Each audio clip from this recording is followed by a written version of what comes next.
She's the pushy broad from the Bronx, New York. Follow her voice, a straight dog is nice. She's a pushy broad from the Bronx, oh yeah.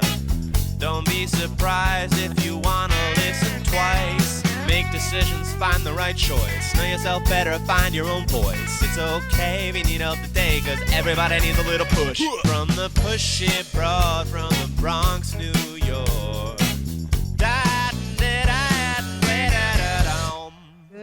Good morning and welcome, Transformation Talk Radio listeners. My name is Ellen Stewart and I am the pushy broad from the Bronx. Welcome to my show, Recovery Recharged, with my illustrious co-host, Dr. Pat. How you doing this morning, Doc? You know, I'm doing pretty good. I am really excited about today's show for a lot of reasons. And I want to just give people a backdrop for where we are, if we could for a moment. One of the things that many people don't know is how you came to be here and how we came to be doing this. And I know we're going to talk about it today. We're going to talk about the state of affairs, but I want to talk about how you showed up. Now, throughout the 20 years, and Benny will appreciate this. I was going through some old clips because we're coming up on 20 years. But in the middle of that, I had an aha moment that we didn't start really talking about this as a network until recently. Why? Well, guidelines of 12-step programs up until everybody now has revolted really kind of said, don't speak. Isn't that like that's a tradition? It's a tradition. Gwen Stefani, don't speak. Maybe Benny could pull that up. But things have changed, Ellen, and that's what we want to talk about. Look, you are a recovery coach, you're a mentor, you're a speaker. You have been out here in the field doing this. You and I have talked on a lot, and we're planning some very big things for next year. And there's a reason. I have never, in my years of being aware, mine is 32. What, you're 38 or something? 37. In the years that we've been looking at this, since Marty Mann exposed the state of affairs, have we had numbers like you're going to share today? You are absolutely right. First of all, I am thrilled to be part of the TTR family. I'm thrilled to be here for the past 3 years. What attracted me to this station was you personally and your mission and the integrity of the shows that you put out. And when we formed this relationship, what attracted you was the fact that I had a recovery show for a while. It had been my passion to really bring it out in a very pushy, broad way. And I am thrilled to be here continuously sharing this message and cannot wait for all the wonderful things that are going to be happening in 2023 together. And we'll be beginning that off with my 100th episode with TTR. So we'll do a nice little celebration. Yeah. So we are doing this show especially today because it is a pre-holiday situation here. We are at the holidays again. So here we are when we're watching everybody having a great time. And unfortunately, that has to, for many people, revolve itself around drinking and drugging. So we thought it would be a great idea to bring to your attention this morning some really interesting things that we have found. And we have been talking about this over the past couple of years because this is what's happening. And these are the stats based on what has transpired with alcoholism and the pandemic. And this is not stuff that we just found anywhere and we didn't make up. These are current facts. This was something that was broadcast by CNN Health, and I'm going to go down them pretty quickly because they're pretty scary. Okay. In 2020, alcohol caused 13 deaths for every 100,000 people. It was up 10.4 deaths since 2019. Okay. Martin Ventrelli, who is the chief executive officer of the National Association of Addiction Treatment Providers, said this is no longer a crisis, alcoholism in our country. It is more than that. It's an actual alcohol crisis explosion. Alcohol liver disease was the underlying cause for more than half of the alcohol-induced deaths in 2020. That was only followed by mental and behavioral disorders due to the use of alcohol. Okay. And that analysis does not even include deaths where alcohol use may have directly contributed to, but was only a factor. Other alcohol-related deaths, obviously, were deaths due directly caused by cancer, heart disease, unintentional injuries like car accidents, and nearly tripled the number of alcohol-related deaths. And that's according to the CDC. Americans drank more during the COVID-19 pandemic, which experts say created an entire environment for alcohol abuse.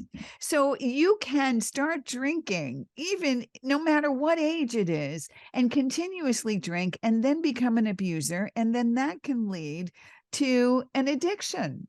So it's not like you have to start out being an alcoholic, but the more you drink and the more we have drunk over the pandemic, the more you come out of this with a disease. Yeah. So these are very distressing statistics. Don't you think so, Doc? Yeah. And I want to just throw something in here because it's a counter statistic. Now, these numbers are understated. Very few people will raise their hand when you ask them the question, have you had more than 2, 3, 4 drinks a week? Very few people will do that. When they fill out the form, they say, glass of wine, But that does not explain the skyrocketing online delivered to my house sales. Now, I want to be clear. I just got a message from somebody. We are talking about alcohol in this show. We are not talking about drug use. That will be another show. It is interrelated. But we now know that in 2020, the percentages that jumped up and the money spent from the sales of alcohol was almost $3 billion. $3 billion. Exactly. We were in isolation. Alcohol came to your door, just like your groceries. And, especially for an alcoholic, look at how many people put on additional weight because you could get anything you wanted because it came right to your door. And that's exactly what's happening with alcohol. And I promise you, whoever that message came from, that we will do a show about the escalated drug movement in this country. There is no question. But the reason we're talking about alcohol right now is because it seems to be exceptionally popular, especially over the holidays. People talk about after work parties and going out to dinner. And it's really important because basically the topic of this show is twofold. All right. The topic of the show is tips to the spouse or the partner of the recovering alcoholic. Okay. But also I want to take a few minutes and talk about tips to the partner of the person who doesn't realize they're an alcoholic, or maybe are in denial about it. All right. I tell all of my clients, I coach both of those people. And this is also why we wanted to do this before the holidays. My 800 number, 800-889-1757. Pushy Broad from the Bronx.com will give anybody help, whether they're addicted to alcohol or drugs, whether they're a partner or a family member of someone addicted during this holiday season. This is your 911 call to me, obviously. If there is a dangerous situation, of course, I want you to call emergency situations first. But if you need a coaching situation, I am offering free sessions for those of you out here Yeah. during this time. Okay. Yeah. That's most important. But think about it. Go to your party. All right. How many parties do we have this time of year? Dr. Pat, can you count the alcoholics in the room? Because I can. Okay. Well, I mean, the part of this, though, that I love that you're taking on is, and this is something we want to say, look, it's not just the numbers of you all, the industry, and let me just, might I say this, the alcohol delivery app, APP industry. Let's just talk about why this has become so easy. Some of the sales of online and grocery and alcohol, they grew by 115%. But here's what I'm trying to say. Once upon a time, you had to get up, go to the store, walk in, put your case of stuff in the cart, which nobody does. Nobody shows that you're buying a case of, like vodka or something. And especially in my state where we don't have, quote, liquor stores like in Jersey. But the reason we're talking about this has not gone down. And this industry, it's an industry, the app industry itself, right, grew in 2019, but then by 20, it was up 43%. So I'm not just talking about the alcohol, I'm talking about the delivery vehicle, the app, like your phone, right? Da da da da da, order me this, da da da, right? That industry has grown, and market experts expect that share to go to 120 billion of all sorts of delivery in that arena. And we're talking about an industry where they are saying, you got to be like marijuana. You got to be crazy not to be in this app industry. You see, once upon a time, many, many years ago, before even The Walking Dead, by the way, I cried last night, but even before them, we didn't have things like this at our fingertips. Don't you think that that's something we'll talk about when we come back? Because it isn't just, I'm having a couple of drinks, I don't know how to stop. It is the sexy nature of this, celebrity, commercials, online access. And yet, here's a comment you don't want to have somebody say back to you. You ready, everybody? And then we'll go to break. It's this one. What are you blanking at me for having a couple of drinks when you drink 5 cups of coffee a day? Hello, no relationship. Let's take a short break. We'll be right back.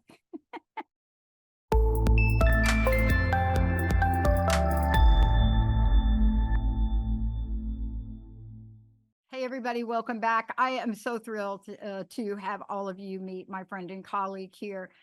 Ellen Stewart, Recovery Recharge is the show. She is the pushy broad from the Bronx, and there's a reason. She helps people have an incredible life. And it doesn't matter what your bottom is. It doesn't matter what you think your bottom is. It doesn't matter even if you know the word bottom. You know that your life has become unmanageable. You cannot not go and order that thing online or go to the grocery store or stop at the local small store on the way home, pick something up, put it down before you even reach to the house. This is really the level that we're talking about. And, for today, we're talking about the United States, but it isn't just the United States. So, Ellen, before we talk about how do we assess this, because there are also other statistics now that are talking about the level of abuse, the effect on spouse, the effect on family, and you're going to take that on. Because now we're coming into a season when you're around a lot of people. What's the website? Tell everybody the first website. And then let's see where we are. What have people been stuck in the middle of? Well, first of all, it's pushybroadfromthebronx.com. Many of you know me very well. My clients are national and international, so it doesn't matter whether you're in the United States. I do virtual appointments, and there is something on my website that says COVID-19 stress-free appointments. Click on that because it's all about what's been happening after the pandemic, whether you are a partner of someone in early recovery, whether you're a partner of someone who's an active addict, whether you are an addict or an early recovery person yourself. Please click on it. It is a free appointment. It'll be around for the holidays. My 800 number is available to you, 800-889-1757. It's all over the website. All you have to worry about is to go to pushybroadfromthebronx.com. So a lot of the work that I do is with family members, especially partners and spouses of people either in early recovery or in denial of the fact that they do have an alcohol or drug problem. Okay. So I want to talk to you for a minute. It's really important for you to understand that you are not alone in feeling the things you're feeling about the person that you are trying to help. So let's say you have a partner who's coming back from a treatment center in early recovery. They're coming home. What do? It's the holidays. All right. So what do you think, Dr. Pat? Everybody says to me, every single partner says to me, well, I'm having a party and I don't know what to do. My partner's coming home from treatment. Should I keep alcohol in the house? What do you think the answer to that should be? So I probably am one of these people that I don't believe in some of the things that we read about and write about. I will say this, don't have the party. I mean, I don't know what you're thinking. You got somebody coming home from what treatment? What is this? The first time? Yes, treatment, from a second treatment, time, from a from a rehab, treatment, from and whatever. you're thinking about a party. So obviously you're in denial about what's going on with your partner. And look, I know there are writings and things in the big book that says, oh, you shouldn't shy away from. No, you should. I'm not quite sure what was meant of that, except that Bill W. himself couldn't shy away from, like recovery and hanging out at the bars. Exactly. But Exactly. in today's world, no, there are too many temptations. Bill W. didn't have a smart screen flashing sexy, beer and vodka commercials at you. But no, that's what I think. Don't have a party. Don't even think to take your partner to a party. Do something else. What do you think, Ellen? Well, absolutely. I tell all my clients a couple of things. Okay. Thanksgiving and Christmas are big deals. There's no question. Thanksgiving, Christmas, Hanukkah, Kwanzaa, all that stuff. It's the holiday season. But if you want to do something in your house, which many people do, it has to be an alcohol-free house. Free, okay? Because you're a person in early recovery, and I've heard this a million times. I wish I had $1 for every time I've heard this. Wait till you hear this, okay? The person comes home, is in early recovery, and turns around to their family and says, it's okay. You can drink in front of me. I'm okay. I only drink hard liquor. And if you're going to drink wine or beer, I'm really not tempted by it. Well, I am going all pushy broad on you, okay? It does matter. It is important, and you cannot have alcohol around you. That's just like saying to me, I only eat chocolate cake, but if there's pumpkin pie in the house, I'm not going to eat it, right? I mean, give me a break, okay? Well, we're talking about, let's just talk about a couple of situations because I want to stay with your chain of thought. Look, we're talking about somebody that's coming home from recovery. There should not even be a question mark around that. But there are other conversations. For example, if this is somebody's first holiday sober. So what I want to say to the partner and the person is get yourself in an alkathon and do some service. What do I want to say for the partner? You can go to some of the meetings if you really want to know what's going on. But even if you're not just out of recovery, it doesn't mean that this isn't a struggle, Ellen, for people. Absolutely. There's no question that there's a struggle, okay? There are times that I'm sitting here with 37 years as clean and sober, and I'm at a big holiday party, and everybody's toasting with champagne, and I'm saying to myself, oh my God, that just looks so bubbly and so nice. Oh my goodness. Remember, part of this, our old training, this disease is cunning and insidious. And before we know it, there's a relapse waiting to happen. It absolutely always has to be a vigilance attached to our recovery. And the spouse of that person, I need you to understand, number one, you do have to take care of yourself. But number two, this is a family disease, which means you cannot enable it. You have to make sure that you are making some changes in your life. And understanding that if you have a drinking problem and you don't want to even look at it, the chance of your partner staying clean and sober is next to nil. Yeah. Okay.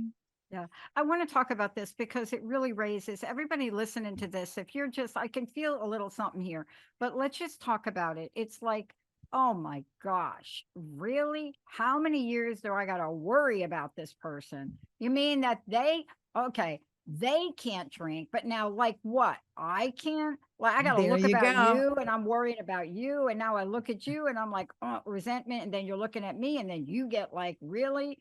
You don't understand that this is a journey for me.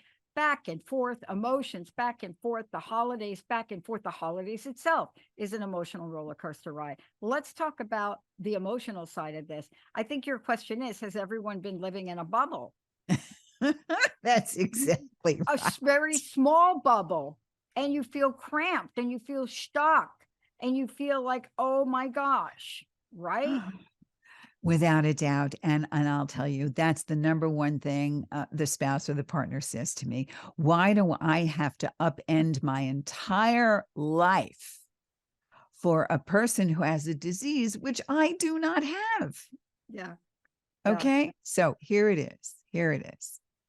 The cold, hard truth is that we do have to make some concessions for the people that are in recovery. Okay.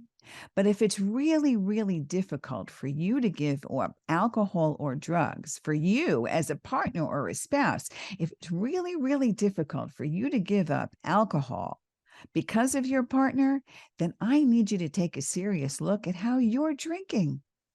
Because there are many people that can, and I have many partners who are not in recovery. It's totally fine. They go out with their friends, they have a couple of drinks, they stop at one or two, and they can put it away. Okay. They don't need to be in a social situation, always drinking, always having a drink there. They don't have to have something in the house all the time, or they can have one glass of wine with a meal and they're good. If that's you, then have it be you. But if you're telling me your entire criterion around this relationship is the fact that you should be allowed to drink, you need help. Okay. Yeah. Yeah. And I want to talk about this too when we come back from break. You know, it's been a very big debate in our community and the communities abroad, and especially in some of the programs that are offered in spiritual and religious centers. And the number one, I think, controversy and conflict is about language and naming. And we're going to talk about this because it has to do with how you take care of yourself. And I am not, I guess I'm a little old school, but I'm a lot of new school. And there's controversy around what you even call yourself at meetings. Now, what has this got to do with anything? It has everything to do with it. You see, because if we focus on our primary purpose, right?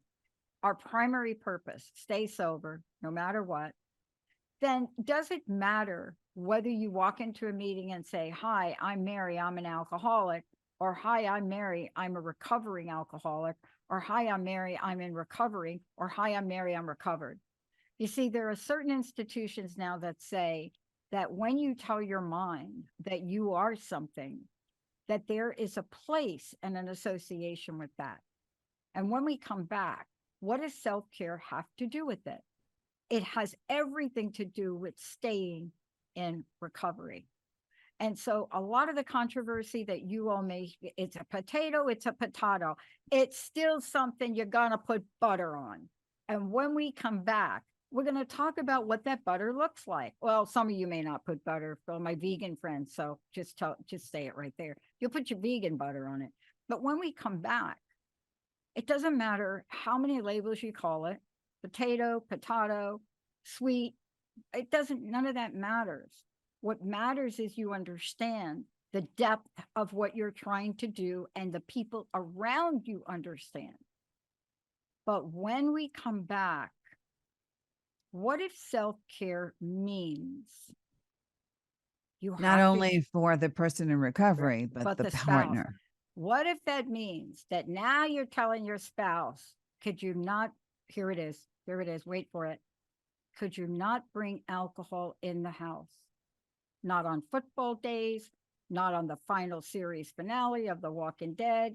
Can you not ever, you or your friends, for the moment, do not bring alcohol in the house? OMG, battle number one. Let's take a short break. Ellen Stewart on Dr. Pat. We'll be right back.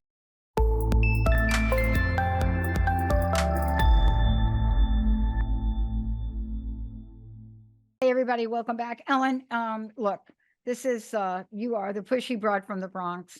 This is really the show, though, that's dedicated to anyone, this recovery recharge, anyone that is involved or around or knows someone that is in the realm of a recovering addict. But today it's for the partner. Today, now for the rest of the show, we've given everybody a great backdrop for things to be aware of, to things. But now we're going to talk about what you can do. Before we do that, let's give people a phone number, because you work with people, whether they're in recovery, you work with a range of people, you work with couples, you help them understand this. I never understood why couples, people in relationships, when they're in this situation, don't try to get help. Well, I know there hasn't been places to go for help. So how do people find out about you? And then we're going to talk about the spouse slash partner slash whatever. Handling things. All right. All you guys have to know is pushybroadfromthebronx.com. Okay. Just go there. It says COVID-19 stress-free appointments, because we're going to talk about all of that stuff. Just make a free appointment with me or call me. If you're in the States, 800-889-1757. If you're not in the US, I know we broadcast outside of the US. That's not a problem. My clients are all over the world. Pushybroadfromthebronx.com. Send me an email, ellen@pushybroadfromthebronx.com. It's really, really easy to remember. Awesome. Now, look, we're not going to take any more breaks, because what Ellen's about to share with you are solutions. But Ellen, let's talk about this, because, you know, we just talked about issues of emotions that show up. When emotion shows up, you got to ask yourself, what the heck do I do here? This is unfamiliar territory. And for those of you out there, if you think just because somebody is not drinking and you think they look cured, let us tell you that what's going on the inside of both the recovering alcoholic and their partner slash spouse, no, it is what's going on inside is the equivalent of the multiverse of roller coaster rides, right? Without a doubt. Look, it's very, very important. If you are around someone that you believe has a drinking problem, or you know has a drinking problem and has come into early recovery, that you as a partner or a spouse get an education around alcoholism or addiction. Okay. And that's what I do as a recovery coach. I help you get an additional education so that you understand the new language that your partner is talking as they come into early recovery. What is 12 steps about? What is recovery about? You need to begin to learn the same language that your partner is learning, not only for your partner's sake, but for you, because you as a partner, your feelings matter. The things that you have gone through, watching your partner sink his life or her life into the toilet has been incredible. I am here to empathize with that. I completely understand what you as a partner or a spouse or a family member has gone through. We understand your feelings do matter. And not only the empathy that you have for for the person who's in newly recovery, but maybe you have anger or resentment issues around it. Maybe you have situations that you're currently embroiled in, meaning legal or financial troubles because of your alcohol, because of your partner's alcohol or drug misuse. Maybe you're even thinking of divorcing your spouse because of alcohol misuse. All of these feelings are valid, but you may not be sure. You may not know how to understand or interpret these feelings. And that's what I help you with as a recovery coach, whether or not you want to stay in the relationship you currently have. So it's extremely important to learn how to take care of yourself. And part of that, like Dr. Pat says, lots of people in early recovery, they go to meetings. You can go to meetings too. There are Al-Anon meetings that are in abundance. There are Nar-Anon meetings that are in abundance. Find out what it's like to be a partner of somebody that is in recovery. And Dr. Pat also said too, unfortunately, this disease is not curable. There's no fix for alcoholism. There only is remission. We can only put our addiction into remission, but that remission can last, like Dr. Pat and I, 30 odd years. Right, Doc?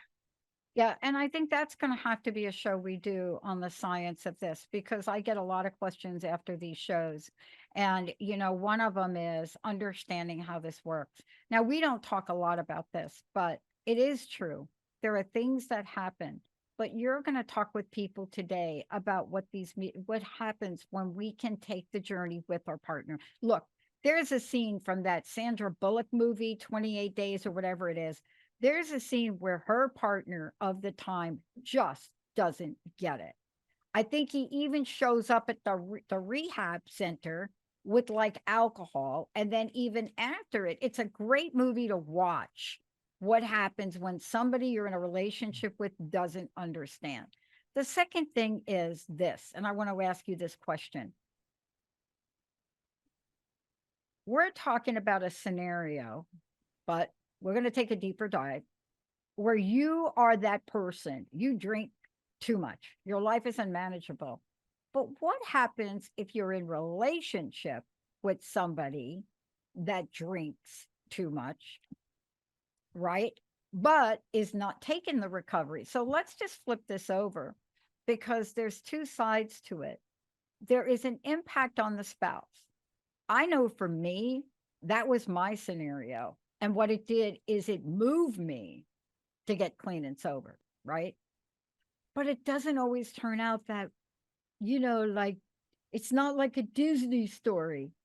There are dynamics. Let's talk about enabling, because that's really where we are. If you're drinking and you're not the one that just came out of rehab, or you're not the one, quote, with the problem, chances are you are going to enable. You may also encourage, because your mojo is, I don't want to stop myself.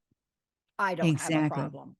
Exactly. And what happens is people that are spouses or partners of people in recovery think when they come out, they're fixed. So now they won't have to worry about picking up a drink or a drug. Boy. They can have one occasionally. They can still socially drink.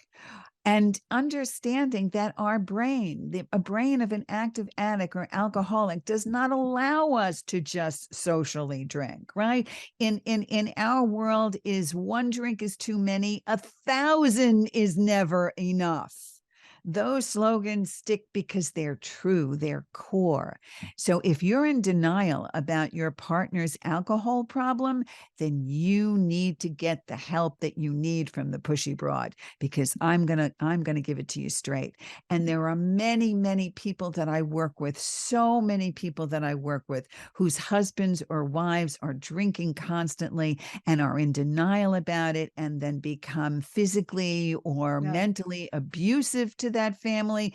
And there are many, many people that are embroiled with children and don't know how to break away, because they're constantly thinking that that person will get better. Okay. That person will not get better without help.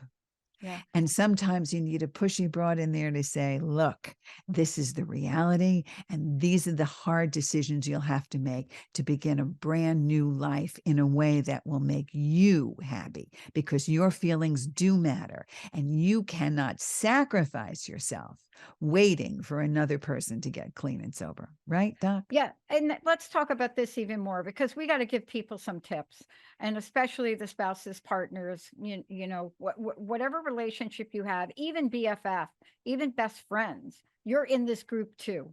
Because one of the things that happens is it is a journey that you take with somebody you care for, Ellen, right?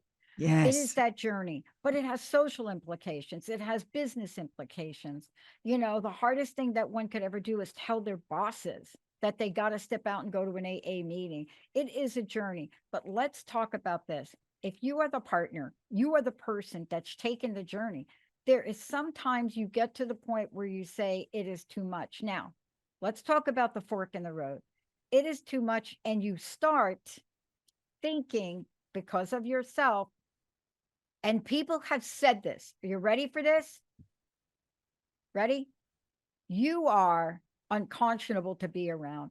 You should start drinking again, because you are much better when you were right?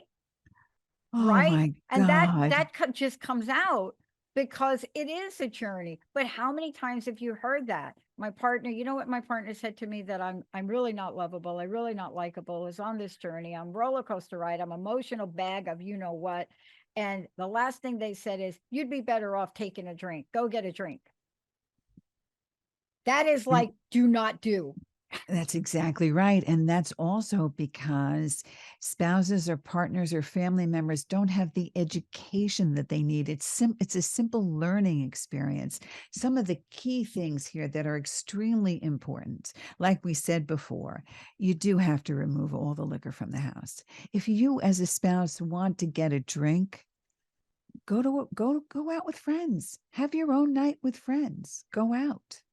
Okay, so remove all the liquor bottles. And then I need you to assess yourself.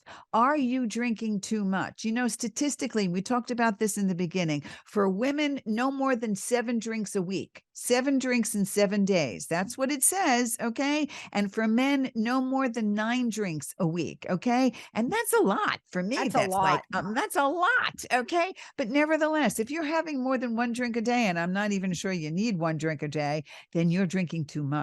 All right. You're absolutely doing that. And then come see the recovery coach. Find a recovery coach, find a therapist, learn about what's important for you. There's no question. Find an Al-Anon meeting, find an Ar-Anon meeting, participate in a family program if your spouse, if your loved one is in treatment. Okay. There are family programs. Go. Don't think it's only my partner's problem. They're the one with the problem because they're drinking. That's not the only issue in the family, for sure. Okay. And if you really need to separate, if you need to separate from your active alcoholic partner, or you need to separate even from your partner in early recovery, then I need you to make the tough decisions for you. That's really, really, really important, because there's a very big difference between caretaking and caring about someone. Yeah. And that's the difference between enabling and codependence and actually giving somebody their freedom. Yeah. And then realize that your feelings matter. The partner or the loved one or the family members, your feelings matter. You have a right to feel angry. You have a right to feel indignant. You have a right to feel resentful, but you don't have a right to hold on to those feelings. That you And don't have a right I to love do. that you brought this up, because this is part of coaching that I would encourage everybody to really consider, whether your relationship, and by the way, we have said this a million times before. Ellen does work with people, couples, partners, you name it, whatever they are, of LGBTQ, and that is a whole nother conversation that we're going to talk about. But it doesn't matter who you are. She works with you. But here's the thing I want to ask you, because this right here is, I think, one of the major turning points when people can realize it. This is a recovery journey that both people go on. It isn't just for the addict and the alcoholic. It is a parallel journey And we rarely talk about what it's like for the person that's not the addict or the alcoholic. But today's show is all about this for you. Let's get to this thing because this is the wrap up. Well, Honey, why for don't you trust me? I went to treatment. I I mean, come on. What do you what just because I did that thing doesn't mean I'm going to drink. Hello. Your partner is walking on eggshells. Everything you do that reminds them of your past behavior, right, Ellen? It's going to trigger them. without a doubt, it's going to trigger them. Understanding that this is something that just happens on its own. There's no question. I mean, all of a sudden, it's here. It doesn't take a minute for a person in early recovery to turn around and say, I'm just going to do this now. People that are not in recovery don't understand how quickly we can throw 37 years of recovery out the window. Yeah. Especially around the holidays. Everybody's thinking, sometimes it's a question of, I just want to look cool. Okay. Just sometimes. I mean, I have heard that just the other day, just a quick feeling of, oh my God, I just want to get a buzz on because I just want to fit in. I just want to look cool. And it doesn't even matter how many years before you have in recovery, because that addictive thinking just turns on and everything else just goes out the window. And for somebody who doesn't have that part of their brain that kicks into high drive, it's very difficult for them to understand, which is why education is key. Yeah. Right? Always. Yeah. I mean, and this is the journey. I wonder if you can talk about this because we have to talk about realistic boundaries. Realistic boundaries enable us to really set up new measures of trust. But let's talk about realistic boundaries. There are some things you're going to be able to get away with and some things you're not. And if you are in recovery, you're going to have to make the tough decision to say, I can't go to my in-laws' house.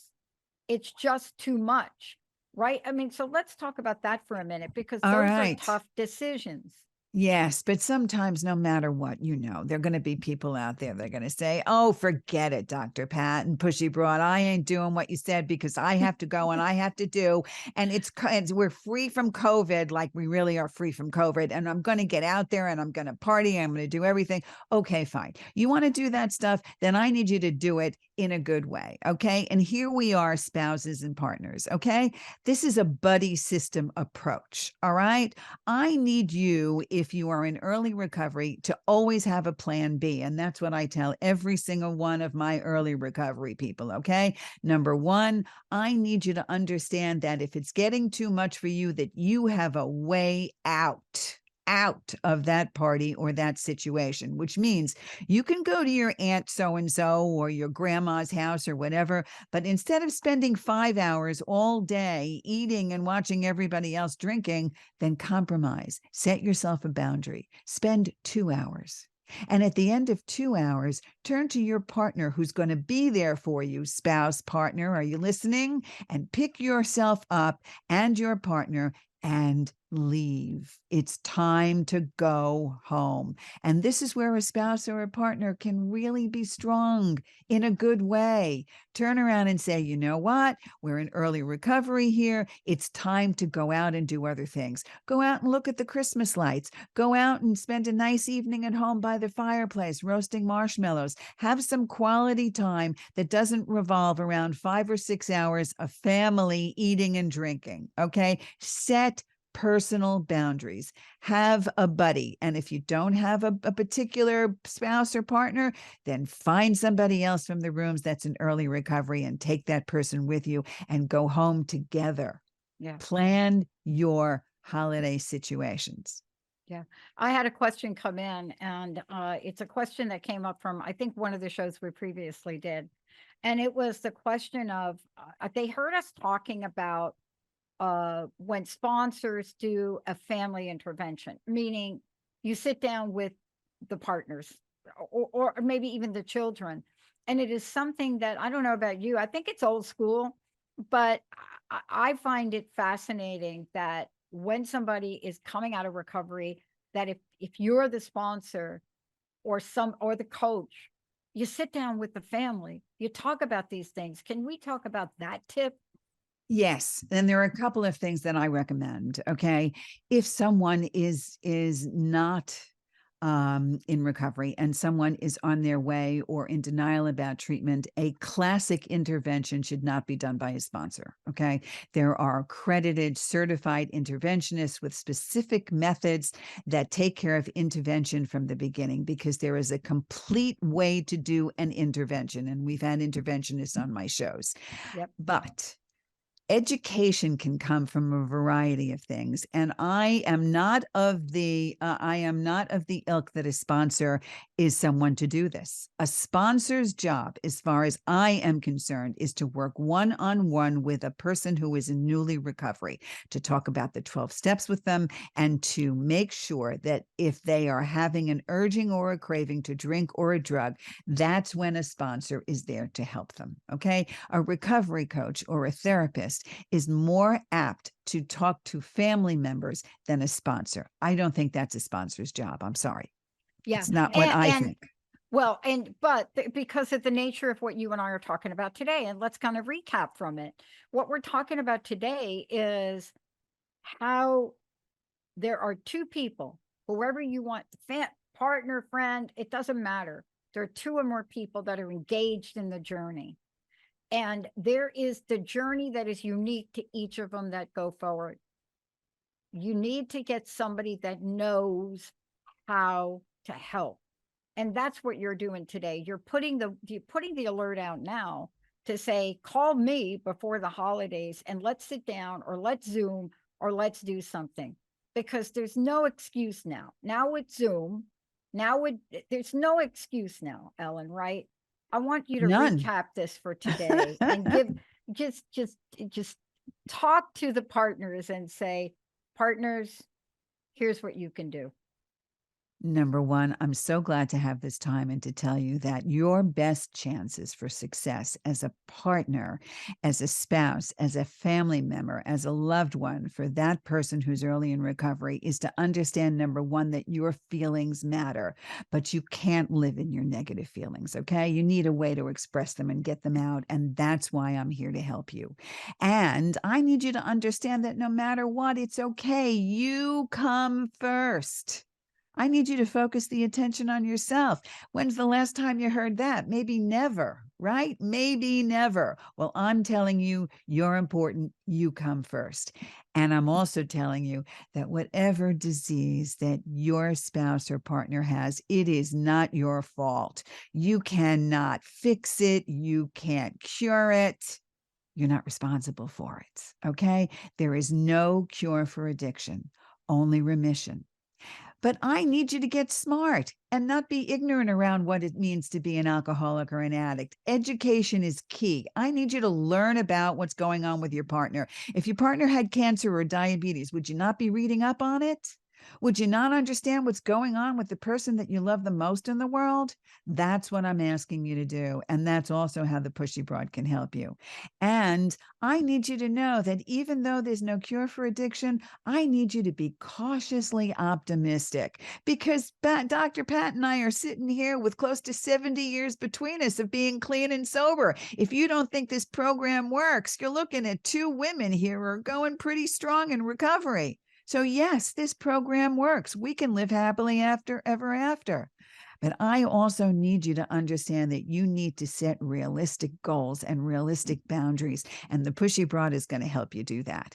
And there's nothing more than I want is for you and your partner to establish new avenues for your relationship. And most importantly, for your personal growth. So you can make the beginning of 2023 the best ever, either in your relationship or in your personal growth. So one more time out there, all of you guys, Pushy Broad from the Bronx.com. Okay. Go on the top where it says COVID-19 stress-free appointments for free. Okay. How can you pass up free, for goodness sakes? Click on the link, make an appointment, and I will see you on Zoom face-to-face, or call me 24/7, 800-889-1757.